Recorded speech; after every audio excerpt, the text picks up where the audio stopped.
இருக்கிறது. இந்த கடந்த மாதம் முழுவதுமே இப்படியாக கடந்த 40 நாட்களாக நாம் நம்முடைய கர்த்தராகிய இயேசு கிறிஸ்துவினுடைய சிலுவை பாடுகளை தியானித்து வந்தோம்.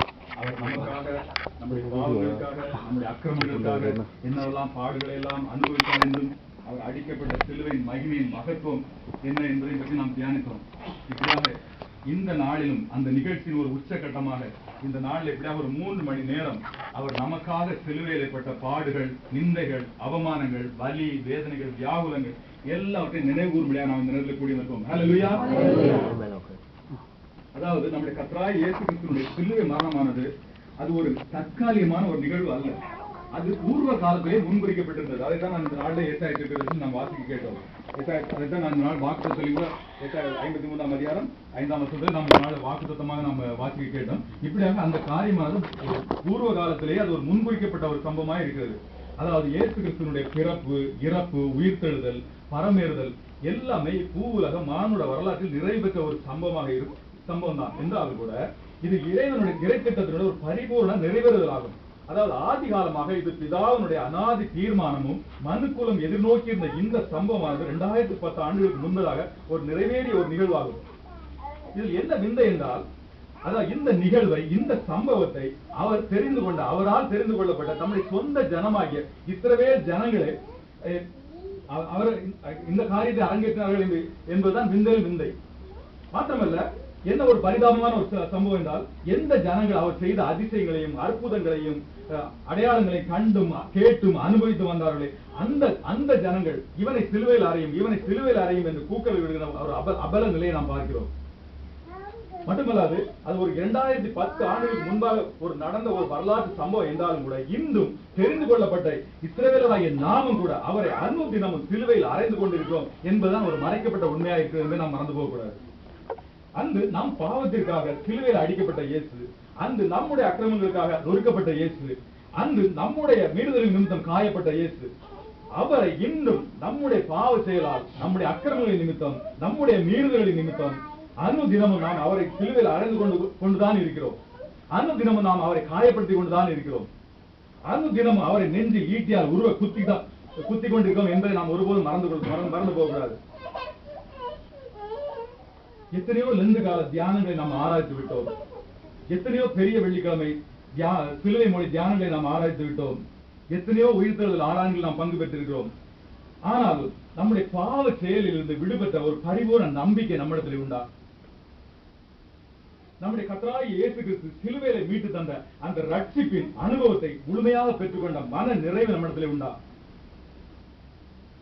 சாத்தானை சிலுவையிலே வெற்றி சிறந்து பாவத்தின் அடிமைத்தனத்திலிருந்து நம்மை மீட்டெடுத்து அந்த விடுதலையின் உணர்வு நம்மிடத்தில் காணப்படுகிறதா? சற்று நேரம் நாம் சிந்தித்து பார்ப்போம், நாம் எந்த சூழ்நிலையில் இருக்கிறோம் என்று. இந்த நாளிலும் ஒவ்வொரு கிறிஸ்தவனுடைய வாழ்க்கையில் ஒரு மிகவும் முக்கியத்துவமான ஒரு நாளாக இருக்கிறது. அதாவது நம்முடைய கர்த்தராகிய கிறிஸ்து சாத்தானை சிலுவையில் வெற்றி சிறந்த நாள். ஹல்லேலூயா.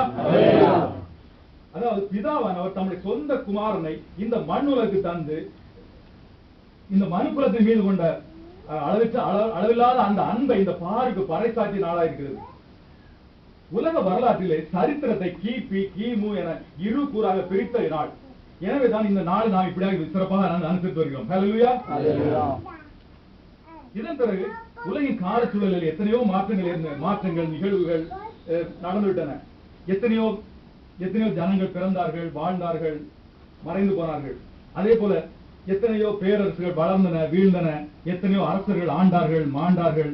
எத்தனையோ தலைவர்கள் வளர்ந்தார்கள், வீழ்ந்தார்கள். இதெல்லாம் நடந்து முடிந்த சம்பவம். ஆனாலும் இன்னும் மாறாமல் இருப்பது நம்முடைய கர்த்தராகிய இயேசு கிறிஸ்து அவர் ஒருவருடைய அன்பும் அவருடைய கிருபையும் இரக்கமும் தான் இந்த நாளிலும் மாறாது இருக்கிறது. மாத்திரமல்ல, அதற்கு ஆதாரமா இருக்கக்கூடிய அவருடைய சிலுவையும் தான் மாறாத இருக்கிறது. ஹல்லேலூயா. எனவேதான் இன்றும் நாம் அவருடைய சிலுவையின் நிழலிலே இளைப்பாறிக் கொண்டிருக்கிறோம். அந்த சிலுவையில் ஒவ்வொரு கிறிஸ்தவனின் வாழ்க்கையின் ஆறாத மைய கருத்து அந்த சிலுவையில் தான் இருக்கிறது என்பதை பார்க்கிறோம். இதைத்தான் பவுல் அப்போஸ்தலன் சொல்கிறார் கலாத்தியர் 6ஆம் அதிகாரம் 14ஆம் வசனத்திலே, நானோ நம்முடைய கர்த்தராகிய இயேசு கிறிஸ்துவின் சிலுவை குறித்தே அல்லாமல் வேறொன்றை குறித்து மேன்மை பாராட்ட இருப்பேனாக. ஹல்லேலூயா. இந்த நாளிலும் அந்த சிலுவையில் கிறிஸ்துவானவர் நமக்காகப்பட்ட பாடுகளையும் நிந்தைகளையும் அவமானங்களையும் தியானித்துக் கொண்டிருக்கும்படியாக நாம் இந்த இடத்தை கூடி வந்திருக்கிறோம். கிறிஸ்துவானவர் கெத்செமனே தோட்டத்தில் யூதாசால் காட்டி கொடுக்கப்பட்டு கைது செய்து மத தலைவர்களின் முன்பே நிறுத்தப்பட்டார்.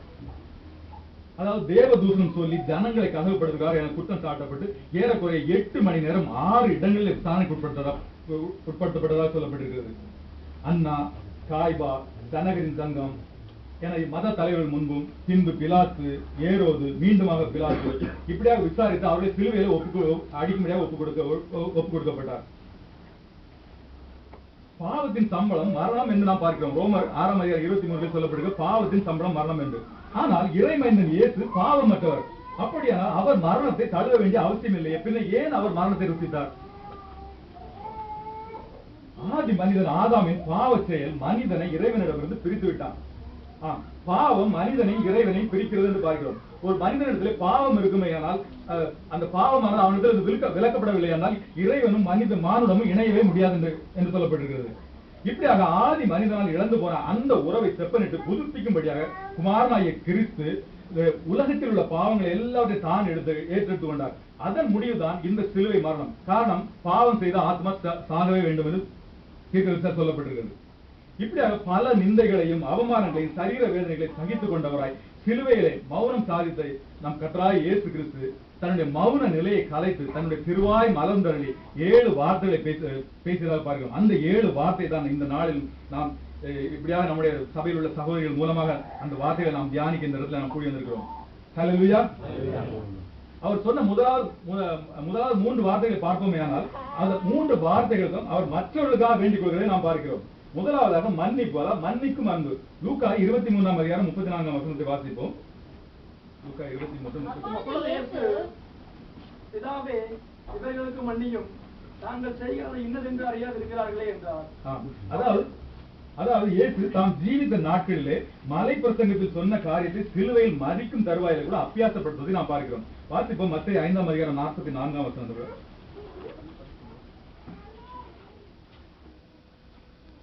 நான் உங்களுக்கு சொல்லுகிறேன், உங்கள் சத்துருக்களை சிநேகியுங்கள், உங்களை சபிக்கிறவர்களை ஆசீர்வதியுங்கள், உங்களை பயக்கிறவர்களுக்கு நன்மை செய்யுங்கள், உங்களை நிந்திக்கிறவர்களுக்காகவும் உங்களை துன்பப்படுத்துவதற்காகவும் ஜெபம் பண்ணுங்கள். அதாவது சத்துருக்களை சிநேகியுங்கள் சொல்வதை பார்க்கிறோம். இதைத்தான் சிலுவையில கூட அவர் மரிக்கும் தருவாயில முதலாக தம்மை நிந்தித்தவர்களுக்காக பிதாவினிடத்தில் வேண்டிக் கொள்வதை நாம் பார்க்கிறோம்.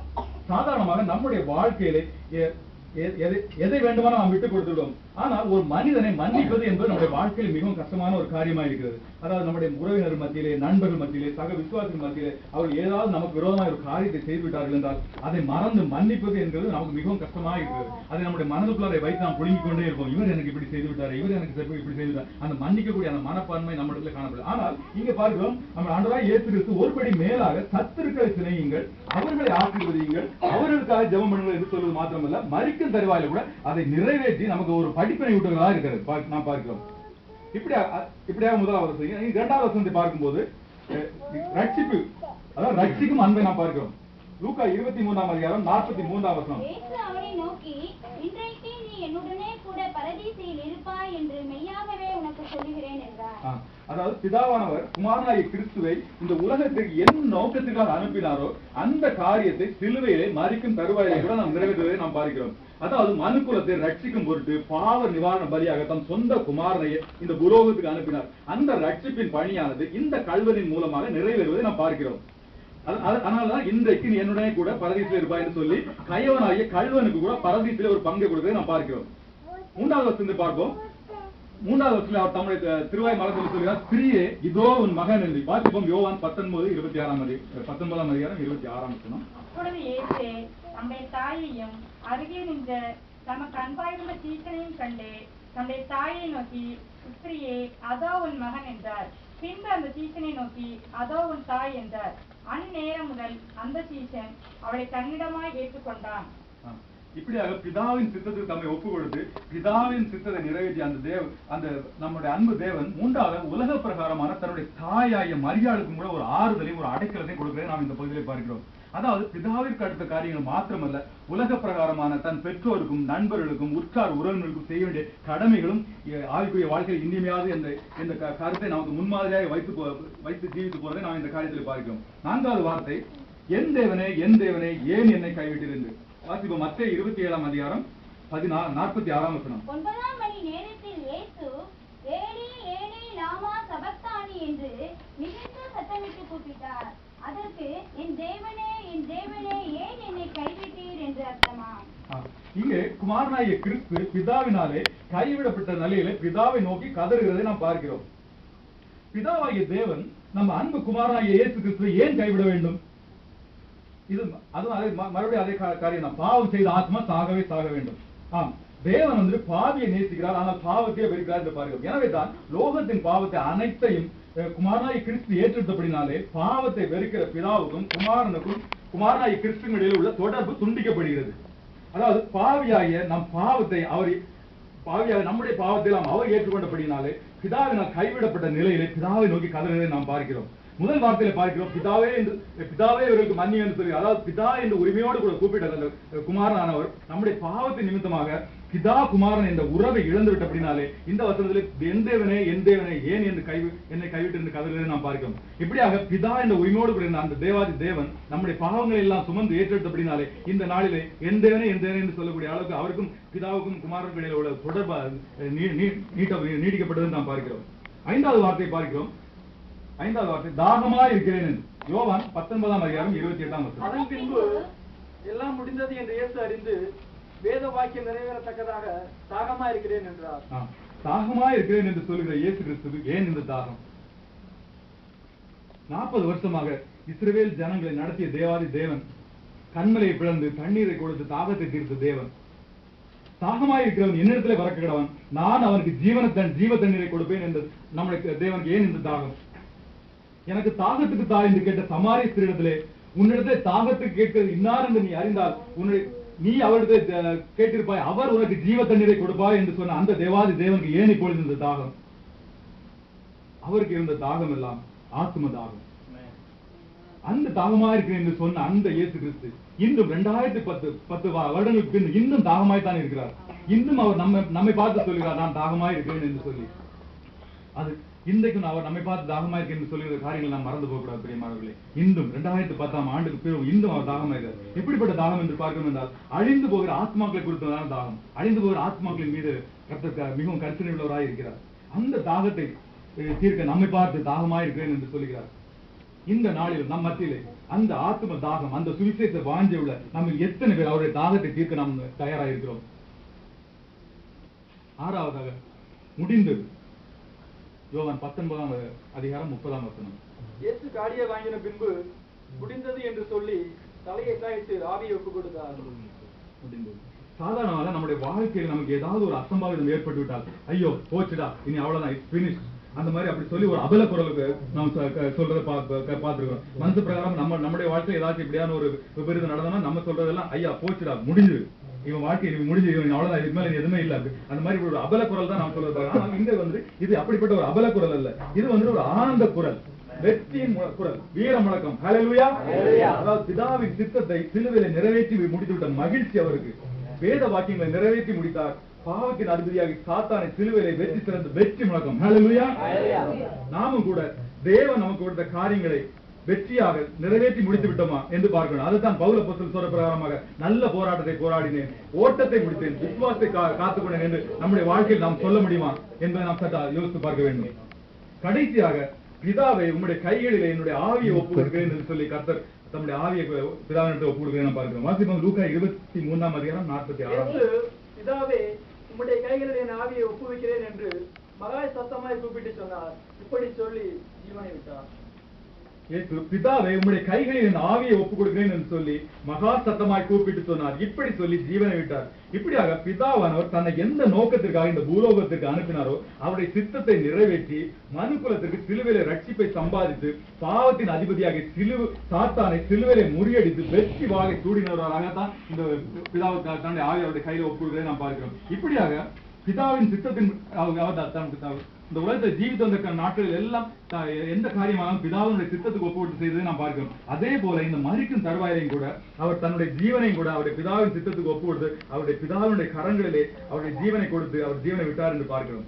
நாமும் கூட இந்த நாளிலே இப்படியாக நாம் நம்முடைய வாழ்க்கையை அவருடைய சித்தத்திற்கு என்றும் அவருடைய ஆளுகைக்கு என்றும் ஒப்பு கொடுக்க நாம் ஆயத்தமாக இருக்கிறோமா? ஹல்லேலூயா. கர்த்தர் இந்த வசனங்களை ஆசீர்வதிப்பார்கள். தொடர்ந்து நம்முடைய சகோதரிகள் ஒவ்வொருவரும் இந்த வார்த்தை குறித்து தெளிவாக ஆழமான கருத்தோடு கூட நம்மளோடு கூட பகிர்ந்து கொள்வார்கள். தொடர்ந்து நாம் ஜெபத்தோடு கூட காத்திருப்போம். ஆவியானவர் தாமே நம்மளோடு கூட இடைபெறுவார்கள். இப்பொழுது நாம் உட்கார்ந்த வண்ணமாக முதலாவது ஒரு பாடலை நாம் பாடுவோம். அதை தொடர்ந்து ஒவ்வொரு சகோதரிகளாக நம் முன்பாக வந்து ஒவ்வொரு வார்த்தையை குறித்ததான அந்த செய்தியை நம்மளோடு கூட பகிர்ந்து கொள்வார்கள். நாம் எல்லோரும் ஜெபத்தோடு கூட நாம் காத்திருப்போம். ஆவியானவர் தாமே நம்மை வழிநடத்துவார்கள்.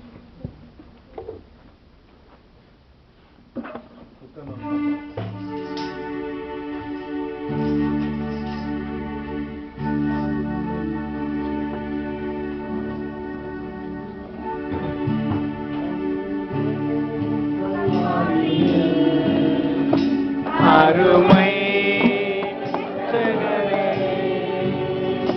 பெருமை அடைந்தே தொங்கினார், பெருமை அடைந்தே தொங்கினார், மகிமை மாட்சிமை மறந்திருந்தோரா, கொடுமை குருசை தெரிந்தெடுத்தாரே, மகிமை மாட்சிமை மறந்திருந்தோரா, கொடுமை குருசை தெரிந்தெடுத்தாரே, மாயலோகத்தம் அறியாது யான் தூய கல்வாரியின் அன்பை அண்டிடவே, மாயலோகத்தம்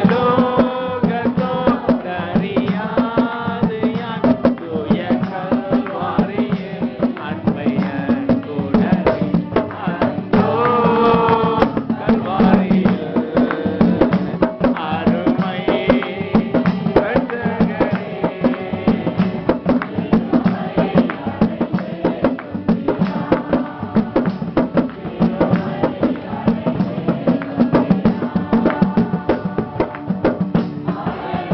இல்லை சௌந்தரியமில்லை அங்கு கெடுட்டா எந்தனை மீட்க, அழகுமில்லை சௌந்தரியமில்லை அங்கு கெடுட்டா எந்தனை மீட்க, பல நிந்தைகள் சுமந்தாலுமே 10,000 பேரிலும் சிறந்தவரே, பல நிந்தைகள் சுமந்தாலுமே 10,000 பேரிலும் சிறந்தவரே, அந்தோ கல்வாரியில் அருமை இரட்சகரே, திருவை அடைந்தே தொங்கினார், திருவை அடைந்தே தொங்கினார்.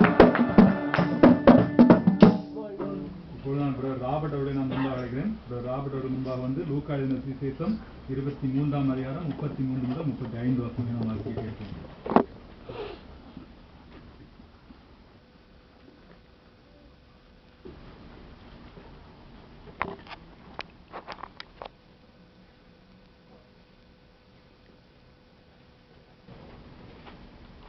கபாலஸ்தலம் என்னும் சொல்லப்பட்ட இடத்தில் அவர்கள் சேர்ந்த பொழுது அங்கே அவரையும் அவருடைய வலது பக்கத்தில் ஒரு குற்றவாளியையும் அவருடைய இடது பக்கத்தில் ஒரு குற்றவாளியையும் சிலுவைகளில் அறைந்தார்கள்.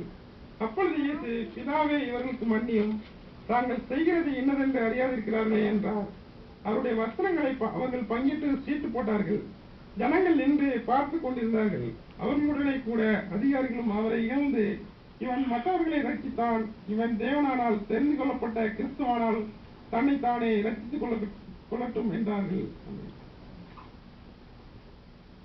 இப்பொழுது நம்முடைய கர்த்தராகிய இயேசு கிறிஸ்து சிலுவையிலே அடிக்கும் தருவாயிலே தம்முடைய திருவாய் மலர்ந்தது சொல்லி அந்த முதலாவது வார்த்தை, அப்பொழுது இயேசு, பிதாவே இவர்களுக்கு மன்னியும், தாங்கள் செய்கிறது இன்னதென்று அறியாதிருக்கிறார்களே என்ற இந்த வார்த்தையை குறித்து சிஸ்டர் ரத்ன பிரபா அவர்கள் நம்மளோடு கூட பகிர்ந்து கொள்வார்கள். நாம் யாரும் நம்முடைய கரங்களை தட்டி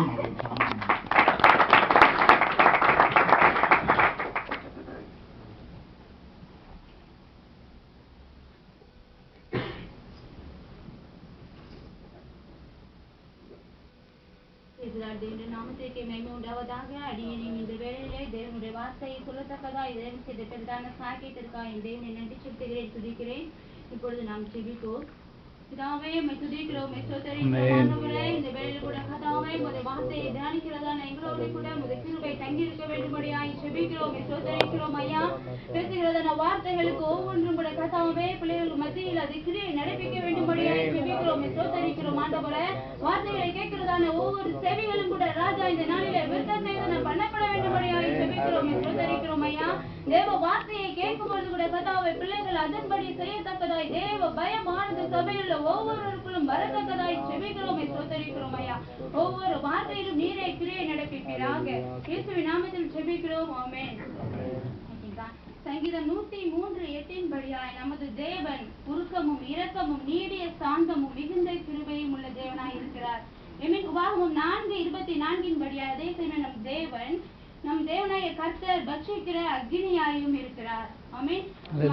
எபிரேயர் 4:12-13 படியாய் தேவனுடைய வார்த்தையானது ஜீவனும் வல்லமையும் உள்ளத்தக்கதாய் இருபுறமும் கருக்குள்ள எந்த ஒரு பட்டயத்திலும் கருக்கானதாயும் ஆவியையும் ஆத்துமாவையும் கணுக்களையும் ஊனையும் பிரிக்கத்தக்கதாக உருவ குத்துகிறதாயும் இதனுடைய இருதயங்களுடைய நினைவுகளையும் யோசனைகளையும் வகையறுக்கத்தக்கதாயும் இருக்கிறது. இப்ப பேசுகிறதான ஒவ்வொரு வார்த்தையானது நம்முடைய சரீரத்தில் நம்முடைய ஆவியையும் நம்முடைய ஆத்மாவையும் நம்முடைய கணுக்களையும் நம்முடைய ஊன்களையும் உருவ குத்துகிறதாய் காணப்பட வேண்டும்படியாய் நான் ஜெபிக்கிறேன். ஆமென். தேவனுக்கு முன்பாக மறைவான சிருஷ்டி ஒன்றும் இல்லை. சகலமும் அவருடைய கண்களுக்கு முன்பாய் நிர்வாணமாயும் வெளியரங்கமுமாய் இருக்கிறது. நாமே அவர்களுக்கு கணக்கு ஒப்புவிக்க வேண்டும் என்ற வார்த்தையின்படியாய் நாளில சொல்கிறதான வார்த்தையானது மெய்யாகவே நான் என் சுய சித்தத்தின்படி நான் பேசாதபடிக்கு தேவ ஆவியானவர் தாமே உங்களுடைய ஒவ்வொரு இருதயத்தையும் தொட வேண்டும்படியாய் நான் ஜெபிக்கிறேன், சொல்லியிருக்கிறேன். 1 கொரிந்தியர் 1:18 படியாய் சிலுவை பற்றினதான உபதேசமானது கெட்டு போகிறவர்களுக்கு பைத்தியமாய் இருக்கிறது, ரட்சிக்கப்படுகிற நமக்கோ அது தேவ பலனாய் இருக்கிறது என்ற வார்த்தையின்படியாய் சொல்லப்படுகிறதான வார்த்தையானது ரட்சிப்புக்குள்ளாய் கடந்து வருகிறதான நம்ம ஒவ்வொருவருக்கும் தேவ பலனாய் இருக்கும் என்று நான் தேவனுக்குள்ளாய் நான் விசுவாசிக்கிறேன்.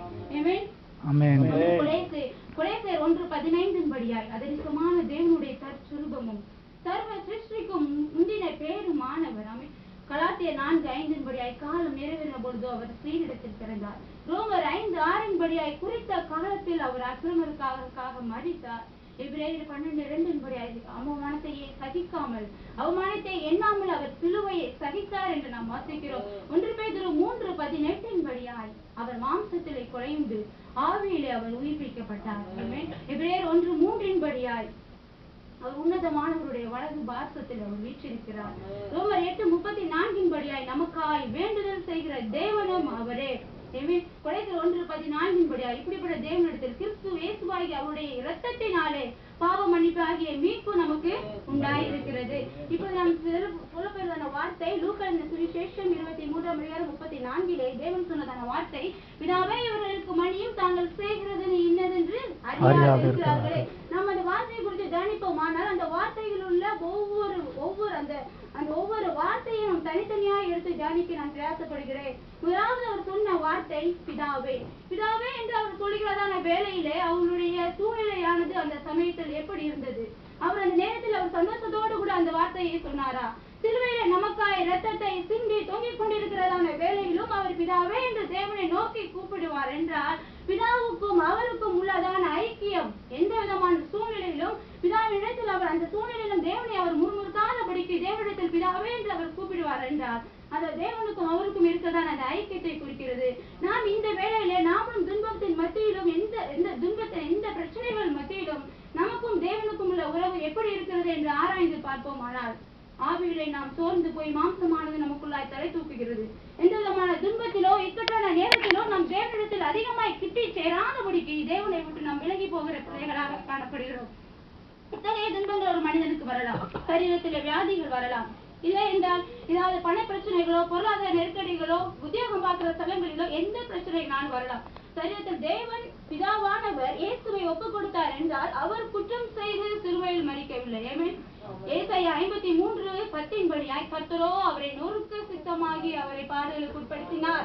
அவர் குற்றம் செய்து சிலுவைக்கு கொண்டு செல்லப்படவில்லை, நம்முடைய குற்றத்திற்காக அவர் குற்ற நிவாரண பலியாய் சிலுவையிலே தொங்கினார் என்பதை நாம் மறந்து போக வேண்டாம். நம்முடைய சரீரத்தில வியாதிகள் காணப்பட்டாலும் அந்த சூழ்நிலையிலும் நாம் சோர்ந்து போகாதபடிக்கு ஏசாயா 53:5 நம்முடைய மீறுதல் நிமித்தம் அவர் காயப்பட்டு நம்முடைய அக்கிரமங்கள் நிமித்தம் அவர் நொறுக்கப்பட்டார், நமக்கு சமாதானத்தை உண்டு பண்ணும் ஆக்கினியோ அவர் மேல் வந்தது, அவருடைய தழும்பலினால் குணமாகிறோம். இந்த வார்த்தையை நாம் விசுவாசித்து தேவனிடத்தில் நாம் கிட்டி சேருவோமானால் நமக்கு நம்முடைய சரீரத்தில் காணப்படுகிறதான வியாதிகள் எல்லாம் அது நமக்கு ஒரு பொருட்டாய் காணப்படாது. ஏமே தேவன் அவற்றை மாற்றி போட வல்லவராய் இருக்கிறார் என்ற ஏசாயா 53:5 நாம் சுதந்திரித்துக் கொண்டோமானால் தேவன் தாமே உங்களுக்கு கிருபையாய் எல்லாவற்றையும் இந்த சுகத்தை கொடுப்பார் என்று நான் விசுவாசிக்கிறேன். இந்த வேளையிலும் ஐஸ்வர்யத்தின் பற்றி ஐஸ்வர்யம் பொருளாதார நெருக்கடியோ இல்ல எந்த பிரச்சனையோ உத்தியோகத்துல கணம் வேலை பார்க்கறதான இடங்களிலே கணம் அது நம்ம பார்க்கறதான நம்மளுடைய தகுதிக்கு தகுந்த மாதிரி வேலையிலையோ எந்த பிரச்சனை ஆனாலும் சரி நாம் கவலைப்படாது இருப்போமாக. 1 நாளாகமம் 29:12 சொல்கிறது, ஐஸ்வர்யமும் கனமும் உம்மாலே வருகிறது, தேவரில் எல்லாவற்றையும் ஆளுகிறவர், உடைய கருத்திலே சத்தமும் வல்லமையும் உண்டு, எவரையும் பலப்படுத்தவும் மேன்மைப்படுத்தவும் உடைய கருத்தினாலே ஆகும் என்ற வார்த்தைப்படியாய் நம்முடைய படிப்போ நம்மளுடைய அந்தஸ்தோ நம்முடைய அழகோ நம்மளுடைய இருக்கிற ஞானமோ நமக்கு ஐஸ்வர்யமும் கனத்தையும் கொண்டு வருவதில்லையுமே. தேவனுடைய வார்த்தை சொல்கிறது ஐஸ்வர்யம் கனமும் எல்லாம் நம் தேவனிடத்தில் இருந்து இறங்கி வருகிறது என்று நாம் விசுவாசிப்போம். தேவனிடத்தில் எந்த சூழ்நிலை ஆனாலும் சரி முதலாவது நம்மிடத்தில் காணப்பட வேண்டிய 2 காரியம். ஒன்று, தேவன் நமக்கு எல்லாம் செய்வார் என்கிறதான நிச்சயம். இன்னொன்று காரியம் நமக்குள்ளா இருக்க வேண்டிய விசுவாசம். இந்த 2 நமக்குள்ளா இருந்தால் நாம் எந்த சூழ்நிலை ஆனாலும் தேவனை விட்டு நாம் பின் வாங்காதபடிக்கு தேவனோடு கூட நாம் இன்னுமாய் நம்முடைய ஐக்கியத்தை அதிகரித்து நாம் வெற்றி சிறப்போம் என்று நாம் விசுவாசிக்கிறேன். மத்தேயு 7:11 படி பொல்லாதவர்களாகிய நீங்களே உங்கள் பிள்ளைகளுக்கு நல்ல ஈவுகளை கொடுக்கும் பொழுது பரமபிதா தம்மிடத்தில் வேண்டிக் கொள்வதற்கு நன்மையை கொடுப்பது அதிக நிச்சயம் அல்லவா? நம்முடைய பிள்ளைகளை ஏதாவது தவறு செய்திருந்தாலும் அவர்கள் மனம் திரும்பி நம்மிடத்தில் வரும் பொழுது எந்த மனுஷிகமாக பூமியில் உள்ள எந்த தாய் தகப்பனுமே அவனை நிராகரிப்பதில்லை. அவனை தவறு செய்து வரும் பொழுது நம்ம அன்பாய் அவனை ஏற்றுக்கொள்கிறோம். அதே போல லூக்கா 15 நம்ம பார்க்கிறோம், இளையகுமாரன் எவ்வளவோ துன்மார்க்கமாய் ஜீவித்தாலும் அவன் தன்னுடைய பாவத்தை குறித்து மனம் திரும்பி தன் தகப்பனிடத்தில் வந்த பொழுது அந்த வீட்டிலே எவ்வளவு சந்தோஷம் உண்டாயிருக்கிறது என்று நாம் அறிந்திருக்கிறோம். தேவன் மனுஷன் அதே அவன் 6:5 படி சொல்லக்கூடிய வார்த்தையின்படி மனிதனுடைய இதயத்தின் தோற்றம் எல்லாம் நித்தமும் பொல்லாததாகிய மனுஷனே தன்னுடைய பிள்ளைகளுக்கு இறங்கும் பொழுது நம் பரமபிதா நாம் தவறு செய்தாலும் நம் பாடலுக்கு மத்தியில் அவரிடத்தில் நாம் போகும் பொழுது நமக்கு நன்மையை தருவது அதிக நிச்சயம் அல்லவா என்றதான ஒரு நிச்சயமும் விசுவாசமும் நமக்குள்ளா இருந்தார். மெய்யாகவே நம் துன்பத்தின் மத்தியிலும் இயேசுவானவர் பிதாவே என்று கூப்பிடுகிறது போல நாமும் பிதாவே என்று கூப்பிட்டு அந்த வாழ்க்கையில நாம் வெற்றி பெறுகிற ஜனங்களாய் நாம் காணப்படுவோம். மத்தேயு 11:28 சொல்கிறது, வருத்தப்பட்டு பாரம் சுமக்கிறவர்களை எடுத்து வாருங்கள், நான் உங்களுக்கு இளைப்பாறுதல் தருவேன் என்று சொல்கிறார். சங்கீதம் 51:22 சொல்கிறார், கர்த்தர் மேல் உன் பாரத்தை வைத்து விட அவர் உன்னை ஆதரிப்பார். நாம் பாரத்தை எல்லாம் நம் தலைமையில் வைத்துக் கொண்டு தெரிகிறோம். அதனால் தேவனிடத்திலிருந்து எந்த விதமான ஆசீர்வாதங்களை நாம் பெற்றுக்கொள்ள முடியவில்லை. எந்த சூழ்நிலை ஆனாலும் சரி நம்முடைய பாரத்தை எல்லாம் கர்த்தர் மேல் வைத்து அவரே எல்லாம் பார்த்துக் கொள்வார் என்றுதான் ஒரு நிச்சயமும் விசுவாசமும் நமக்குள்ளாய் காணப்பட்டார். மெய்யாகவே தேவன் உங்களை கொண்டு பெரிய காரியங்களை செய்ய வல்லவராய் இருக்கிறார். யாக்கோபு 5:17-18 படி எலியா நம்மை போல ஒரு பாடுள்ள மனுஷனாய் இருந்தும் அவன் கர்த்தாய் ஜெபம் பண்ணினான். மழை பெய்யாதபடிக்கு 3 வருஷம் 6 மாதம் வானத்தை அடைத்து போட்டான். மறுபடியும் ஜெபம் பண்ணினால் வானம் மழையை பொழிந்தது, பூமி பலனை தந்தது என்று பார்க்கிறோம். பாடுள்ள ஜீவியத்திலும் நான் கர்த்தரிடத்தில் எப்படி நான் கிட்டி சேர்வேன், இந்த சூழ்நிலையில என்னால் ஒன்றும் செய்ய முடியாது என்று நம் மாம்சத்தில் சோர்ந்து போகாதபடிக்கு எளிய பாடுள்ள மனுஷனா இருந்தும் அவன் கர்த்தரை ஜெபம் பண்ணின போது வானமே அடைக்கப்பட்டதான ஒரு விசுவாசமும் ஒரு நிச்சயமும் அவனுக்குள்ளாய் காணப்பட்டார்.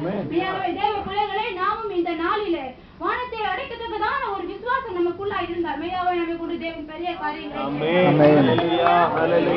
நீங்கள் சொல்லலாம். நான் படுற பாடு அது யாருக்குமே தெரியாது, அது எனக்கு மட்டும் தான் தெரியும் அப்படின்னு சொல்லுவோம். நமக்கு தேவன் கொடுத்த வார்த்தை எபிரேயர் 2:18 சொல்கிறது, அவர் சோதிக்கப்பட்டு பாடுபட்டதினாலே பாடுபவர்களுக்கு உதவி செய்ய வல்லவராய் இருக்கிறார். எத்தகைய பாடா இருந்தாலும் சரி தேவன் அறிவார். நம்முடைய பாடுகளின் வேதனைகள் எல்லாவற்றையும் தேவன் அறியும் பொழுது மெய்யாகவே நாம் அவரிடத்தில் விசுவாசமாய் நிச்சயமாய் நாம் கிட்டி செல்லும் பொழுது தேவன் பெரிய காரியங்களை செய்வார். 2வது வார்த்தை நாம் பார்க்கும் பொழுது இவர்களுக்கு மன்னியும், அந்த இவர்களுக்கு என்று சொல்லுகிறதான தேவன் ஊழியம் செய்யும் பொழுது பலதரப்பட்டதான ஜனங்களை நாம் பார்க்கிறோம். மத்தேயு 27:24 படி பிலாத்து ஆனவர் கலகம் அதிகமாகிறது அல்லாமல் தனது பிரயோஜனாலே பிரயோஜனமில்லை என்று கருதி தண்ணீரை எடுத்து கைகளை கழுவி இந்த நீதிமானுடைய குற்றத்திற்கு நான் பொறுப்பல்ல என்று அவன் பாத்திரவான் அல்ல என்று சொல்கிறார். அதே போல நம்முடைய சபையிலே நம்முடைய சகோதரர்களாகிய நாம் நம்முடைய சகோதரர்கள் வழி மாறி திசை திரும்பி போகும் பொழுது நாம் அவர்களை குறித்து கண்டித்து சொல்லக்கூடாத ஜனமா இல்லாதபடிக்கு அவங்க எப்படியும் போறாங்க என்று நம்ம ஒரு பிலாத்துவை போல நாம் விட்டுக் கொண்டு இருக்கக்கூடாது. ஏமே யாக்கோபு சொல்கிறது 5:19-20 சொல்கிறது, சகோதரரே, உங்களில் ஒருவன் சத்தியத்தை விட்டு திரும்பி திசை மாறி போகும் பொழுது மற்றொருவன் அவனை கண்டித்தார். தப்பி போன மார்க்கத்தை நின்று பாவியை ரட்சிக்கிறவன் அவன் திரளான பாவங்களை மூடுவான் என்று அறிய கடவன் என்ற வார்த்தையின்படியால் பிலாத்தை போல் நாம் இருக்காதபடிக்கு நம்முடைய சகோதரிகள் ஏதாவது சத்தியத்தை விட்டு போகும் பொழுது அவர்களை கனிவாய் நாம் கண்டிக்கிற ஜனமாய் நாம் காணப்பட வேண்டும். 2 தீமோத்தேயு 4:2-3-4 சொல்கிறது, சமயம் வாய்த்தாலும் வாய்க்காவிட்டாலும் ஜாக்கிரதையாய் திருவசனத்தை பிரசங்கம் பண்ணு. எல்லா நீடிய சாந்தத்தோடும் உபதேசத்தோடும் கண்டனம் பண்ணி கடிந்து கொண்டு புத்தி சொல்லு. இந்த மாதிரி வார்த்தைகள் ஆனது அவர்கள் ஆரோக்கியமான இந்த உபதேசத்தை கேட்டு அவர்கள் மனதில்லாது இருந்தார்கள். ஆனால் அவர் செவித்துண உணவர்கள் ஆகி தங்கள் சுய இச்சைகளின்படி தங்களுடைய போதர்களை சேர்த்து கொண்டு சத்தியத்திற்கு விட்டு விலகி கட்டுக்கரைகளுக்கு சாய்ந்து போகும் காலம் வரும் என்ற வார்த்தை சொல்லியிருக்கிறது. அன்பான தேவ பிள்ளைகளை, இந்த வேளையில் நாம் சத்தியத்தை விட்டு விலகி போகும் பொழுது நம்முடைய சபையாரோ, நம்முடைய மூப்பரோ, நம்முடைய போதகரோ, நம்மளிடத்தில் இருக்கிறதான அன்பான சகோதரிகளோ நம்மளை திருத்துவார்கள். ஆனால் நீ ஆரோக்கியமான உபதேசத்தை கேட்க மனதுள்ளவர்களாக இருந்தால் நாம் நம்மை திருத்திக் கொள்ள நம்ம ஆயத்தமாக இருப்போம். கட்டுக்கரைகளுக்கு சாய்ந்து போகும் காலம் என்று வருகிறது. தேவனுடைய பிள்ளையாக நாம் எப்போதும் நம் நடையில எப்போதும் தேவனுக்கு முன்பாய் பிரியமா இருக்க வேண்டும் என்று நான் விரும்புகிறேன். 15:9 சொல்கிறது, வீணான மனுஷர்களை பிரியப்படுத்துற மாதிரி வீணான உபதேசங்களை போதித்து எனக்கு வீணாய் ஆராதனை செய்கிறார். மனுஷர் கேட்ட உபதேசங்களை போதித்து எனக்கு வீணாய் ஆராதனை செய்கிறார்கள் என்ற வார்த்தையின்படி இந்த சபைக்குள்ள நமக்கு கண்டிப்பான வார்த்தைகள் கண்டிப்பாய் சபைக்குள்ளே தேவை. அப்பொழுதுதான் நம்முடைய வாழ்க்கையானது சீர்படும். தேவனுக்கு நேராக நம்மை தகுதிப்படுத்திக் கொள்ள முடியும். அந்த மாதிரி வார்த்தைகளை சொல்லாதபடிக்கு வர ஜனங்களை பிரியப்படுத்துகிற மாதிரி பிரதர்ஸ் என்ன செஞ்சாலும் சரி, சிஸ்டர்ஸ் என்ன செஞ்சாலும் சரி, நீங்க ஆசீர்வாதமா இருப்பீங்க அப்படிங்கறதான மனுஷனை பிரியப்படுத்துறதான உபதேசம் ஒரு சபைக்குள்ளாய் போதிக்கப்பட்டார். தேவன் என்ன சொல்கிறார்? 15:14 படி சொல்கிறார், அவர்களை விட்டு விடுங்கள், குருடனுக்கு வழிகாட்டுகிறேன், குருடராக இருக்கிறார்கள், இருவரும் குடிகளில் விழுவார்கள் அல்லவா என்று தேவன் சொல்கிறார். இந்த வேளையில் நம்முடைய உபதேசமானது மனுஷரை பிரியப்படுத்துகிற உபதேசமாய் காணப்படாமல் தேவனை நோக்கி ஒரு புத்தியுள்ள ஆராதனையாய் நாம் செய்யத்தக்கதாய் இந்த நாளை நாம் உருவாக்க வேண்டும்படியா நான் ஜெபிக்கிறேன். Mighty God, and thank you Jesus. லூக்கா எழுதின சுவிசேஷம் 11:52 படியா, நியாயசாஸ்திரிகளே உங்களுக்கு ஐயோ, அறிவாகிய திறவுகளை எடுத்துக்கொண்டீர்கள், நீங்களும் உட்பிரவேசிக்கிறதில்லை, உட்பிரவேசிக்கிறவர்களையும் விடுவதில்லை. சபையில எப்படி நியாயசாஸ்திரிகளா எத்தனை பேர் நாம் காணப்படுகிறோம்? நாமும் தேவனுடைய வார்த்தைக்குள்ளாய் கட்டுப்பட்டு சபைக்கு அடங்கி இருப்பதில்லை. நம்மளும் அடங்கி இருக்கிறதுக்கான நமக்கும் திரளான கூட்டத்தாரை சேர்த்துக் கொண்டு தேவனுக்கு விரோதமாய் நாம் செயல்படுகிறோம். நியாயசாஸ்திரி போல நாம் இல்லாதபடிக்கு ஆமென் எல்லா பரலோகத்திற்கு எல்லாத்தையும் ஆயத்தப்படுத்துகிற பிள்ளைகளாக நாம் காணப்பட வேண்டும்படியா ஜெபிக்கிறேன். லூக்கா 23:35 படியாய் பரியாச கூட்டத்தாராய் நாம் காணப்படுகிறோம். பரியாச கூட்டத்தார் தேவன் சிலுவையில இருக்கும் பொழுது இவன் மற்றவர்களை ரட்சித்தான், இவன் தேவனுடைய குமாரனாகிய கிறிஸ்துவானால் தன்னைத்தானே ரட்சித்துக் கொள்ளட்டும் என்று பரியாசம் பண்ணுகிற ஜனங்களை பார்க்கிறோம். தேவனுடைய பிள்ளைகள் எந்த பாடுகளுக்குள்ளும் எந்த பிரச்சனைகளுக்குள்ளும் கடந்து செல்லும் பொழுது நாம் அவர்களை பார்த்து பரியாசம் பண்ணுகிற ஜனமாய் காணப்படாதபடிக்கு அவருடைய துன்பத்திலும் துக்கத்திலும் நாம் அவர்களுக்காய் ஜெபிக்கிற பிள்ளைகளாய் நான் காணப்பட வேண்டும்படியாய் நான் வாஞ்சிக்கிறேன். இந்த வேளையிலும் யாக்கோபு 3:8 படி நாவை அடக்கிக் கொள்ள வேண்டும். நாவானது கொடிய விஷம் உள்ளதா இருக்கிறது, பொல்லாப்பு நாவை அடக்க ஒரு மனுஷனாலும் கூடாதே, அது தீங்கு நிறைந்ததும் பொல்லாததுமா இருக்கிறது, அது சாவுக்கு எதுவான விஷம் நிறைந்ததா இருக்கிறது என்ற வார்த்தையின்படி நாவு நாம் பேசுகிறதான தவறான ஒவ்வொரு வார்த்தைகளுக்காகவும் நம் தேவனுக்கு கணக்கு கொடுக்க வேண்டும் என்பதை நாம் மறந்துவிட வேண்டாம். இதற்கு நிறைவினால் வாய் பேசும் என்ற வார்த்தையின்படியே வார்த்தையின் மிகுதினால் பாவம் மிகும் என்று நாம் அறியாது இருக்க வேண்டாம். தேவன் சொல்கிறார், ஒரே ஊற்றுக்கண்ணிலிருந்து தித்திப்பும் கசப்புமான தண்ணீர் சுரக்குமா என்று கேட்கிறார். தேவனுடைய ஒரே வாயிலிருந்து சபித்தலும் துதித்தலும் ஒரே வாயிலிருந்து புறப்படலாகாது என்று சகோதரரை நீங்க அறிய தருவீர்கள் என்று சொல்லி இருக்கிறார். அதனால நம்முடைய வாயானது நம் தேவனுக்கு முன்பாய் நம் சர்ச்சில் ஆராதிக்கிற பிள்ளைகளை நாம் காணப்படுகிறோம். அதே சமயம் நாம் போய் அதே வாயாலே நம்முடைய தேவனுக்கு தகாததான காரியங்கள் நம்ம செய்யாதபடிக்கு நம் வாயை காத்துக்கொள்ள வேண்டும். 5:6 சொல்கிறது, உன் மாம்சத்தை பாவத்துக்குள்ளாக உன் வாய்க்கு இடம் கொடாது. இது புத்தி பிசகினால் உண்டானது என்று நீ தேவதூதர்களுக்கு முன்பாக சொன்னாலும் தேவனானவர் உன் வார்த்தையை கேட்டு உன் கைகளின் கிரியையை அழிப்பானேன் என்ற வார்த்தையின்படியால் நீ பேசுகிற ஒவ்வொரு வார்த்தைக்கும் தேவனிடத்தில் நீ கணக்கு கொடுக்க வேண்டியது அவசியமாயிருக்கிறது. நியாய தீர்ப்பு நாளிலே இது எனக்கு புத்தி பிசகினால் நான் பேசினேன், நான் தெரியாமல் சொன்னேன் என்று நீ சாக்கு போக்கு சொல்ல இடமில்லை. நம் வாயை நாம் காத்துக் கொள்ள வேண்டும்படியாய் ஜெபிக்கிறேன். இந்த வேளையிலும் கூட கட்டாவே அடுத்த வார்த்தையானது மன்னியும் என்பது. நான் இவர்களுக்கு என்கிறதான காரியத்தை அதிகமாய் பேசுகிறேன். என்ன என்றால், இவர்களுக்கு என்கிறதான காரியத்திலே நம்மை பக்குவப்படுத்ததான பலவிதப்பட்ட காரியங்களை நாம் அறிந்தோம். அந்த காரியங்களிலே நாம் தேவனுக்கு முன்பாய் சரியாய் இருந்தால் இந்த மன்னியும் என்கிற வார்த்தையானது நமக்கு எளிதாயிருக்கும். தேவ வார்த்தையின்படி நாம் கட்டப்பட்டோமானால் எவரிடத்திலும் நாம் விரோதமாகவும் குரோதமாகவும் நாம் செயல்பட மாட்டோம். யார் எந்த துரோகம் செய்தாலும் சரி, மன்னிக்க முடியாத காரியமே செய்தாலும் சரி, நாம் மன்னிக்கிறவர்களாய் காணப்படுவோம். 6:15 சொல்கிறது, நீங்கள் மற்றவருடைய பாவங்களை குற்றங்களை மன்னியாதிருந்தால் பரமபிதா உங்களுடைய குற்றங்களையும் மன்னியாதிருப்பார் என்ற வார்த்தையின்படியாய் நாம் பிறருடைய காரியங்களை நாம் மன்னிக்கும் பொழுது நாம் நம்மிடத்தில் காணப்படுகிறதான காரியங்களை பிதாவினிடத்தை நோக்கி நாம் சீர்படுத்துவதற்கு அந்த காரியமானது நமக்கு எதுவா இருக்கும். இந்த வேளையில அடுத்த வார்த்தைகளை நாம் பார்ப்போம். அறியாது இருக்கிறார்களே 9:45 சீசர்கள் இயேசுவோடு கூட அவர் மரிக்கும் தருவாய் வரைக்கும் அவரோடு கூட இருந்த சீசர்கள் அநேக தரம் தேவன் சொல்கிறான், அவர் மரித்து 3ஆம் நாளில் உயிர் செல்ல போகிறேன் என்று அந்த சொல்கிறதான வார்த்தைகள் அவர்களுக்கு மறைபொருளாய் இருந்தது. அந்த ரகசியங்களை அவர்கள் அறியவில்லை என்று நாம் பார்க்கிறோம். 1 கொரிந்தியர் 2:8 சொல்கிறது, அந்த பிரபுக்களில் ஒருவனும் அந்த ரகசியத்தை அறியவில்லை, அவன் அறிந்தான் என்றால் மகிமையின் ராஜாவை சிலுவையில் அறைந்திருக்க மாட்டான் என்று நாம் பார்க்கிறோம். ஆனால் அதே 1 கொரிந்தியர் 2:10 சொல்கிறது, இதே ஆவியானவர் நமக்குள்ள நமக்கு அதை அறியப்படுத்தியிருக்கிறார், நமக்கு தெரியப்படுத்தியிருக்கிறார் என்று பார்க்கிறோம். அறியாத ஜனங்கள் அந்த இயேசுவை சிலுவையில் அறைந்தார்கள் என்றால் இன்றைக்கு சர்ச்சில் இருந்து எத்தனையோ வசனங்கள், எத்தனையோ கண்டிப்பின் வசனங்கள், எத்தனையோ வசனங்களை கேட்டு நாமும் தேவனுடைய வசனத்திற்கும் நியாய பிரமாணத்திற்கும் கீழ்ப்படியாமல் நம்மை நாமே வஞ்சிக்கிறவர்களாய் என்று நாம் காணப்படுகிறோம். எபிரேயர் 6:4-5 சொல்கிறது, ஒரு தரம் பிரகாசிக்கப்பட்டும் பரம ஈவை ருசி பார்த்தும் பரிசுத்த ஆவியை பெற்றும் தேவனுடைய நல்வார்த்தையையும் இனிவரும் பலன்களை நாம் ருசி பார்த்தும் தேவனை மறுதலிக்கிறவர்கள் குமாரனை மீண்டும் சிலுவையை அறைந்து அவமானப்படுத்துகிறபடியால் மனம் திரும்புவதற்கு ஏற்றதாய் உங்களை மனு புதுப்பிக்கிறது கூடாத காரியம் என்று தேவன் சொல்கிறார். அதில் வார்த்தைகள் அநேகமான வார்த்தைகளை கேட்கிறதான நாம் தேவனை மறுபடியும் சிலுவையில் அறைகிற ஜனமாய் நாம் காணப்படாதபடிக்கு தேவனோடு கூட இருந்து அவருடைய சுவிசேஷத்தை எங்கும் கொண்டு சென்று அவருக்கு ஏற்ற பாத்திரமான திரையை நடப்பிக்கிற பாத்திரமாய் நாம் காணப்பட வேண்டும். 1:8 சொல்கிறது, நமக்குள்ளே பாவம் இல்லை என்று நாம் சொன்னால் நம்மை நாமே வஞ்சிக்கிறவர்களாய் இருப்போம், சத்தியம் நமக்குள் இராது என்ற வார்த்தையின்படியாய் இந்த வேளையில வார்த்தைகளை கேட்கிறதுனால இல்ல சிஸ்டர் எனக்கு ஒரு பாவம் இல்லை, நான் பாவம் செய்யலை என்று சொல்வீர்கள், ஆனால் நீங்களே வஞ்சிக்கிறவர்களாய் இருக்கிறீர்கள். லூக்கா 9:25 சொல்கிறது, உலகத்தையே நீ ஆதாயப்படுத்திக் கொண்டாலும் தன் ஜீவனை நஷ்டப்படுத்தினால் அவனுக்கு லாபம் என்ன. 9:26 சொல்கிறது, என்னை குறித்தும் என் வார்த்தையை குறித்தும் வைக்கப்படுகிறது.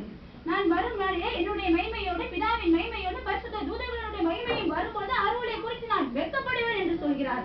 அதனால் தேவன் நமக்கு இந்த கொடுத்த சந்தர்ப்பத்திலே நம்மோடு வேலை பார்க்கிற ஸ்தலமா இருந்தாலும் சரி, நம்முடைய பக்கத்தில் குடியிருக்கிற ஜனமா இருந்தாலும் சரி, நாம் தேவனுடைய வார்த்தையை சொல்கிற பிள்ளைகளாய் நாம் காணப்பட வேண்டும். யாக்கோபு 2:10 சொல்கிறது, நியாய பிரமாணத்தை எல்லாவற்றையும் நிறைவேற்றினாலும் நீ ஒன்றிலே குற்றவாளியா இருந்தால் நீ அனைத்திலும் குற்றவாளியா இருப்பார், பிரோஜனம் இல்லை என்று சொல்லியிருக்கிறது. அதனால் நமக்குள்ள அநேகமாயிரம் நல்ல குணங்கள் இருந்தாலும் நாம் நம்முடைய தேவனிடத்தில் நாம் கேட்போம், நாம் எதிரே நாம் குறைவுள்ளவர்களாய் காணப்பட்டால் அந்த குறைகளை நாம் சீர்படுத்திக் கொள்ள முன்வர வேண்டும்படியான இயேசுவின் நாமத்தினாலே நான் உங்களை கேட்டுக்கொள்கிறேன். இந்த வேளையிலும் யோவான் 14:12 நான் என் பிதாவினிடத்தில் போகிறபடியால் விசுவாசிக்கிறவன் நான் செய்த கிரியைகளையும் செய்வான், அதை காட்டிலும் மேலான கிரியைகளையும் செய்வான் என்று சொல்லப்பட்டிருக்கிறது. மத்தேயு 5:16 ஒருவன் உங்கள் நற்கிரியைகளை கண்டு உங்கள் பிதாவை மகிமைப்படுத்தும்படி உங்கள் வெளிச்சம் அவர்களுக்கு முன்பாக பிரகாசிக்க கடவுள் என்று சொல்லியிருக்கிறது. ஆகவே நம் தேவனுடைய பிள்ளைகள் என்றால் நம்முடைய நடக்கைகள் ஒவ்வொன்றையும் பார்த்து பிற ஜனங்கள் புற ஜாதியார் தேவனை அறியாத ஜனங்கள் மெய்யாகவே தேவன் இவருக்குள்ள இருக்கிறார், இவரை கொண்டு தேவன் பெரிய காரியங்களை செய்கிறார் என்று உங்களுடைய வெளிச்சமானது அவர்களுக்கு முன்பாய் பிரகாசித்தார். அதுவே மற்ற ஜனங்கள் ரட்சிப்பிற்கு ஏதுவாய் இருக்கும் என்று நான் விசுவாசிக்கிறேன். இந்த வேளையிலும் நாம் நம்ம சுயத்தில் இல்லாதபடிக்கு தேவன் நமக்கு கொடுத்ததான ஒவ்வொரு வார்த்தையையும் 2 சொல்கிறது, கிறிஸ்து இயேசுவின் ஒளி விசுவாசியாகி அவர்களுக்கு பிரகாசமாய் இராதபடிக்கு பிரபஞ்சத்தின் தேவனானவன் அவனுடைய கண்களை குருடாக்கி வைத்திருக்கிறார். இந்த வேளையிலும் நம் சபைக்குள்ளாய் நீதிமானாய் காணப்படுகிற நாம் சபையை விட்டு வெளியே போகும் பொழுது நம்முடைய வீடுகளிலோ அல்லது நம்முடைய அலுவலகங்களிலோ எல்லா இடங்களிலும் தேவனுக்கு பிரியமில்லாத காரியங்களை செய்து கொண்டிருக்கிறோம். நாம் நினைக்கிறோம் சபையில் உள்ள ஒருவரும் அதை அறிய மாட்டார்கள் என்று நாம் நினைக்கிறோம். ஆனால் நம்மில் உள்ள இது அன்றையும் மீட்கப்படும் நாளுக்கென்று முத்திரையாக பெற்ற பரிசுத்த ஆவியை துக்கப்படுத்தாதிருங்கள். நீ சர்ச்சில் வந்து நம்ம ஆராதனை பண்ணிட்டு வீட்டுல போய் டிவி சீரியல்களையோ தகாத சீன்களையோ நம்முடைய கண்களை பார்த்தோமானால் அந்த நேரத்தில் ஏன் நமக்கு இந்த உணர்வு வரவில்லை? நமக்குள் ஒரு பரிசுத்த ஆவியானவர் நம்முடைய தேவன் நம்மை கவனித்துக் கொண்டிருக்கிறார். சபையில சகோதரர்களோ சகோதரிகளோ போதர்களோ அதை கவனிக்க வேண்டிய அவசியம் இல்லை. ஆனால் நாம் தவறு செய்யும் பொழுது நமக்குள்ள தேவன் நம்மை கவனித்துக் கொண்டிருக்கிறார் என்கிறதான உணர்வு நமக்குள்ள இன்று இல்லாத காரணம் ஏதுவென்றால் இப்பிரபஞ்சத்தின் தேவனானவன் நம்முடைய மனதை குருடாக்கி வைத்திருக்கிறார். தேவன் நம்மோடு அனுதினம் நம்மோடு கூட இருக்கிறார் அப்படிங்கிறதான ஒரு பயம் நமக்குள்ள இருந்தார். மேலாக அன்பான சகோதர சகோதரர்களை நாம் தவறு செய்வதற்கு அஞ்சுவோம். ஒரு சின்ன காரியம் செய்தாலும் அது தவறு என்று ஆவியானவர் நமக்கு வெளிப்படுத்துவார். அந்த நாளில நம்ம தேவனிடத்துல போய் நம்ம மன்னிப்பு கேட்கிற பிள்ளைகளா இருப்போம். ஒவ்வொரு வார்த்தைகளும் தேவனுக்கு என்று நாம் பிரியமாய் செய்கிற பிள்ளையாய் நாம் காணப்பட வேண்டும். நான் வஞ்சிக்கிறேன். இந்த வேளையில மறுநாள் சந்தர்ப்பை கொடுத்தான தேவனுக்கு நான் நன்றி செலுத்துகிறேன். சபையாருக்கும் நன்றி செலுத்துகிறேன். இந்த வேளையிலும் லாஸ்ட் ஜெபமாய் ஒரு நிமிடம் ஜெபிக்குமாறு நான் உங்களை இந்த பணியுடன் கேட்டுக்கொள்கிறேன்.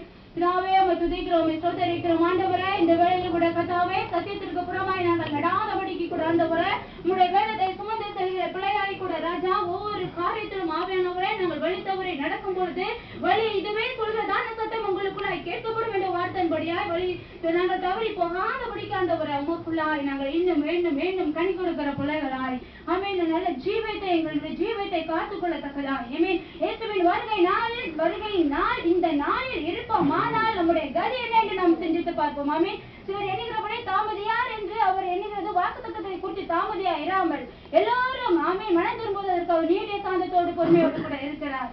ஆமென். தேவனுடைய வருகையானது இந்த நாளிலே இருக்குமானால் நம்முடைய நிலை என்று நாம் ஆராய்ந்து பார்ப்போமானால் மெய்யாகவே நாம் நம்மை சீர்திருத்திக் கொள்ள அது ஏதுவாக இருக்கும் நான் விசுவாசிக்கிறேன். தேவனுடைய சமூகத்திற்கு முன்பாய் 1000 வருஷம் ஒரு நாளை போலவும் ஒரு நாள் 1000 வருஷத்தை போலவும் இருக்கிறது என்று நீங்கள் மறந்து போக வேண்டாம். இந்த வேளை தேவனுடைய வருகை இந்த நாளிலே இருக்குமானால் மெய்யாகவே அதற்கு தகுதியான பாத்திரமானாய் நாம் காணப்படத்தக்கதாய் எவ்விடத்தில் அதிகமாய் கொடுக்கப்படுகிறதோ அவ்விடத்தில் அதிகமாய் கேட்கப்படும் என்ற வசனம் சொல்கிறது. நம் தேவ வசனத்தை கேட்காத பிள்ளைகள் அல்லவே என்பதை நீங்கள் அறிவீர்கள். 1000 வசனங்களை கேட்கிறோம். அதனால் நம்மிடத்தில் கொடுக்கப்படுகிற ஒவ்வொரு வசனத்தையும் மூலமான நம்ம நீதி நியாயத்திற்பி நாளிலும் கணக்கொப்பி பிள்ளைகள் என காணப்படுவோம். அதனால் நம்முடைய ஜீவத்தை தேவனுக்கு முன்பாய் காத்துக்கொண்டு பத்தத்தோடு மீட்போடு கூட ஆண்டவரே நாங்கள் ஜீவிக்கத்தக்கதா எங்களுக்கு உதவி செய்தல வேண்டும்படியாய் செபிக்கிறோம், ஸ்தோத்திரிக்கிறோம் ஐயா. நீதாமே மகிமைப்படுவீராக. இயேசுவின் நாமத்தில் செபிக்கும் நல்ல பிதாவே. பிதாவே, இவர்களுக்கு மன்னியும்